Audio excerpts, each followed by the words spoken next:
Hello बच्चों, let's read the given question. The question says steam at 100 degrees Celsius is passed into 20 gram of water at 10 degrees Celsius. When water acquires a temperature of 80 degrees Celsius, the mass of water present will be.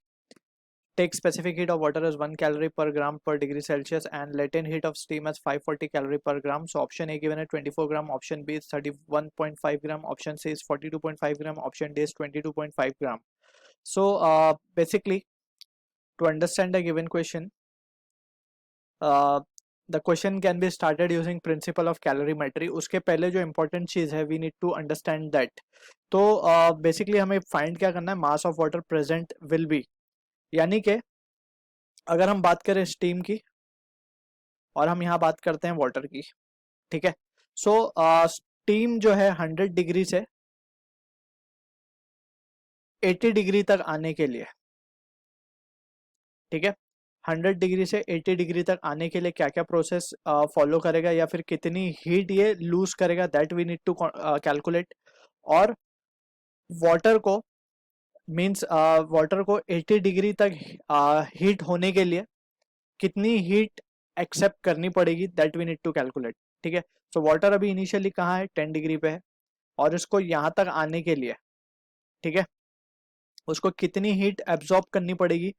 तो let suppose इसे हम H2 कह देते हैं और इसे हम कह देते हैं H1. ये हीट रिजेक्ट करेगा और ये हीट एक्सेप्ट करेगा, और दोनों का जो कॉमन टेम्परेचर है वो कहाँ पे पहुंचना है, दोनों को 80 डिग्री सेल्सियस पे. So that's what the question is. अब इसको समझने के लिए we need to also understand, जब स्टीम है सो वी नो के जब फेज चेंज होगा तो फेज कॉन्स्टेंट टेम्परेचर पे चेंज होता है. दैट इज हमें गिवन है 20 बेसिकली 100 डिग्री सेल्सियस पे जो स्टीम है. सो 100 डिग्री सेल्सियस से स्टीम जो है वो कन्वर्ट हो जाएगी 100 डिग्री सेल्सियस पे वाटर के अंदर, ठीक है ना. अब यहाँ पे जो कन्वर्जन हुआ है that is due to the latent heat of vaporisation, basic latent heat of vaporisation basically, ठीक है. और लेटेंट हीट ऑफ स्टीम भी हम इसे कह सकते हैं. So that is been also given to us. So यहाँ पे जो हीट बेसिकली इसने रिजेक्ट की होगी दैट इज ml, ठीक है. अब फर्दर इसने हीट और रिजेक्ट की है to reach 80 degree Celsius, right. So ये जो हीट है हम इसे यहाँ पे लेट से हम मान ले रहे हैं इसे Q1, और यहाँ जो हीट इसने रिजेक्ट की है इसे Q2, और Q2 को हम क्या लिख सकते हैं, Q2 can be written as just ये अब बॉइलिंग का केस है, मीन्स कूलिंग का केस है. सो हम यहाँ पे टेम्परेचर का डिफरेंस आ रहा है clearly. So we will use the formula that is specific heat capacity, that is MC delta T, ठीक है. सो Q2 हमें यहाँ से मिल जाएगा. सिमिलरली अब ये तो बात हो गई स्टीम की. अब हम वाटर की अगर हम बात करें, सो वाटर क्या हो रहा होगा, वाटर जो है अभी फिलहाल कितने पे है, 10 डिग्री सेल्सियस पे है वाटर, ठीक है ना. अब ये हीट एब्जॉर्ब करेगा, लेट से इसने हीट एब्जॉर्ब किया Q3 और ये कहाँ पहुंच गया, 80 डिग्री सेल्सियस पे. अब ये 80 डिग्री सेल्सियस पे पहुंचा है, मीन्स यहाँ पे तो फेस चेंज नहीं हुआ, ये वाटर ही है अभी भी, ठीक है. सो यहाँ पे टेम्परेचर चेंज हो चुका है 10 से 80. सो अगेन वी कैन से Q3 को हम क्या लिखेंगे, MC delta T formula again we will be using. अब यहाँ पे C और इससे कंफ्यूज नहीं होना है हमें. We will be using the accordingly mass of water, specific heat of water etcetera, जो भी डेटा गिवन है. सो ये बेसिक अंडरस्टैंडिंग थी ऐसे टाइप के प्रॉब्लम्स को सॉल्व करने की. अब यहाँ से we can start with the question. सबसे पहले तो हम बात कर लेते हैं स्टीम की, कि स्टीम कितनी हीट रिजेक्ट करने वाला है. So heat rejected by steam पहले लिख लेते हैं, हीट रिजेक्टेड. और प्रिंसिपल ऑफ कैलोरीमेट्री तो हमें पता ही है कि heat rejected is equals to heat gain. So heat rejected by hot body is equals to heat gain by the cold body. So पहले हम हीट रिजेक्टेड निकाल रहे हैं बाय स्टीम, ठीक है ना. सो स्टीम हमने देखा कि दो प्रोसेस है उसके, 100 टू ये. सो यानी कि जो टोटल हीट रिजेक्टेड है जिसको हमने H1 कहा था उसे हम क्या लिखेंगे, Q1 प्लस Q2, ठीक है. अब Q1 क्या है हमारा, ML, प्लस Q2 क्या है हमारा, MC dt. अब यहाँ पे केयरफुली हमें वैल्यूज सब्सटीट्यूट करनी है. सो M यहाँ पे क्या है, that is we don't know about कितना, we are interested in finding the mass of water will be present. Alright. So यहाँ पे M हमें अभी पता नहीं है, we need to find it, ठीक.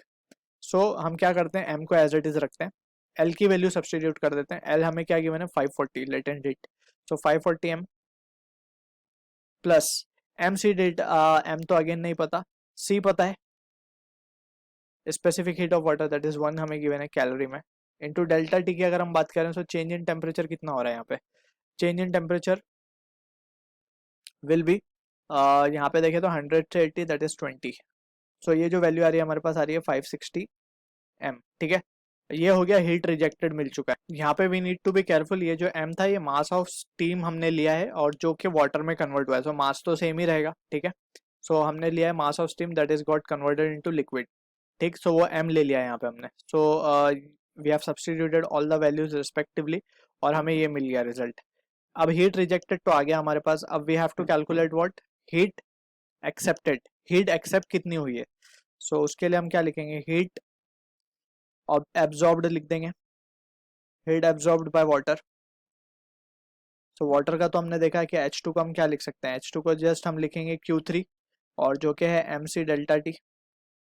अब M जो है मास ऑफ वाटर है that is given 20 into C की अगर बात करें सो ये 1 है, डेल्टा टी की अगर हम बात करें सो इट विल बी 70। ठीक है, सो ये जो वैल्यू आ रही है हमारे पास that is coming out to B